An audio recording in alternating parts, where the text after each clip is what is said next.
0 minus 15 seconds, a warning tone sounds in the plane. In 10 seconds, the world will shake.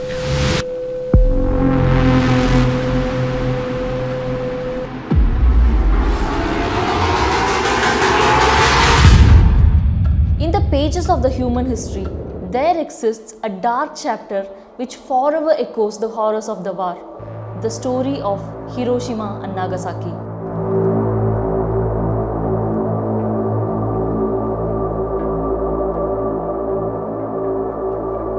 These were once vibrant cities in Japan, but in the twilight of World War II, they faced unimaginable devastation.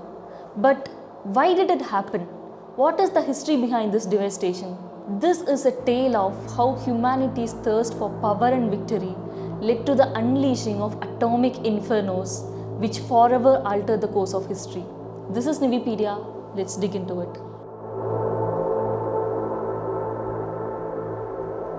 On August 6, 1945, the US dropped an atomic bomb on the Japanese city of Hiroshima that instantly killed 70,000 people and destroyed around 13 square kilometers.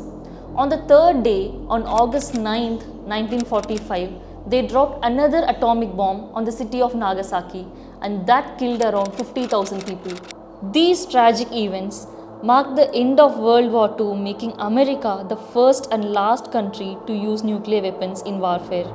Shockingly, around 90% of the casualties were civilians, many of whom died without understanding what was happening to them.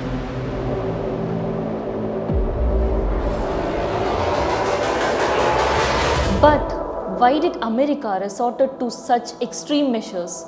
To understand this, first let's go back to how America entered the Second World War. The Second World War began in 1939 and lasted until 1945. During the war, the world's superpowers divided into two groups. The Allied powers, including the US, Britain and Soviet Union, stood against the Axis powers, which included Japan, Italy and Germany. The main reason for the Allied forces coming together was their common enemy, Germany. Nazi Germany, led by Adolf Hitler, aggressively annexed many territories in Europe, and the war started with Germany's invasion of Poland. At first, America was not actively involved in the war. It initially maintained a policy of neutrality. Yet, the United States benefited from the weapon sales and the trade with the countries involved in the war, which proved to be a profitable business for the US economy. But this all changed because of the Japan strategy. Even Japan followed an aggressive policy of territorial expansion in Asia, occupying several countries including Thailand, Vietnam, Cambodia, Malaysia, Singapore, Manchuria and parts of China. This raised concerns over USA. America was not happy on the expansion and rise of Japan, as it may put threat to the security of US. Additionally, Japan and the US had conflicts over the ownership of many Pacific countries. To counter this, US, along with other Western countries, imposed economic sanctions and trade bans on Japan.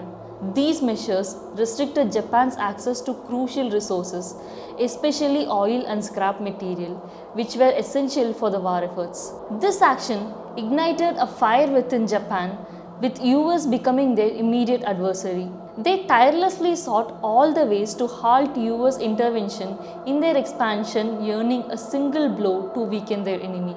And in that search, they found a perfect spot to hit their blow, the Pearl Harbor. Pearl Harbor held immense importance for the United States due to its strategic and symbolic value as the primary base for the Pacific Fleet in Hawaii.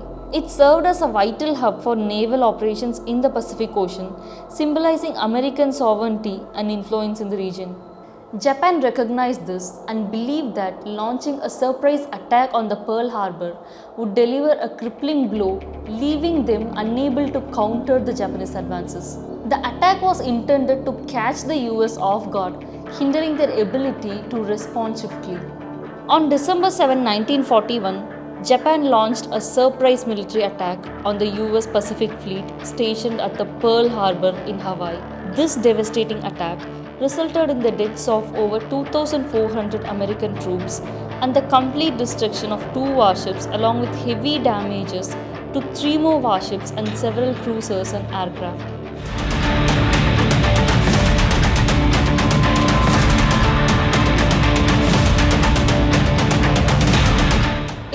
shocking blow that struck at the heart of the US, leaving the nation devastated and the people reeling from the severity of the assault. Confidence was shaken and the country stood on the brink of collapse. However, one person came to rescue, Mr. Roosevelt.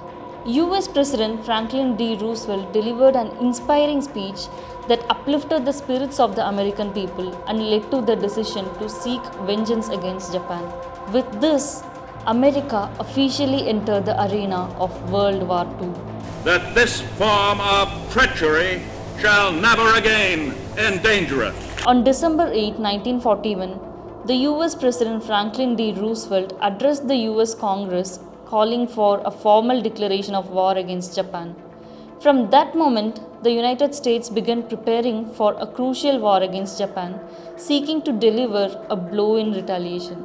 In their pursuit of vengeance, they stumbled upon a weapon of unparalleled destruction, the atomic bomb.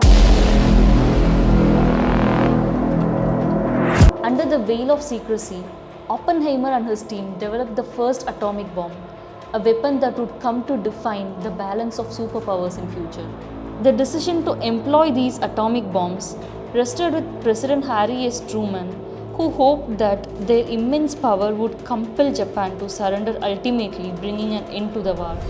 At 8:15 local time, Little Boy, a uranium bomb, was unleashed on Hiroshima, inflicting catastrophic destruction and claiming tens of thousands of lives. Just 3 days later, on August 9th, Fat Man, a more potent plutonium bomb, was dropped on Nagasaki, causing even more casualties. These devastating attacks shattered Japan, reducing vital cities to ashes and rendering countless people homeless. Faced with the grim prospect of further destruction, Japan finally surrendered unconditionally to the might of the United States. With this, the end game of World War II began, marking a turning point in history. But the story didn't end there. The aftermath of the atomic bombs were even more shattering. People struggled to survive each day, and the survivors faced severe health consequences like cancer. However, Japan displayed remarkable resilience and determination, rising from the ashes and rebuilding itself to reach greater heights. The bombings of Hiroshima and Nagasaki remain deeply controversial, and the historians now largely agree that there were several alternative ways to bring an end to the war without such a devastating weapon. Survivors of the nuclear attacks, known as Hibakusha, and their descendants have been at the forefront of the Japanese and global nuclear disarmament movements, advocating for a world free of nuclear weapons to prevent such horrors from ever happening again. With all this being said, was an atomic bomb really needed? Was this much of destruction needed to bring a war to an end? Could America have handled the invasion of Japan in a different way with lesser loss of lives? What is your opinion on this? Comment below.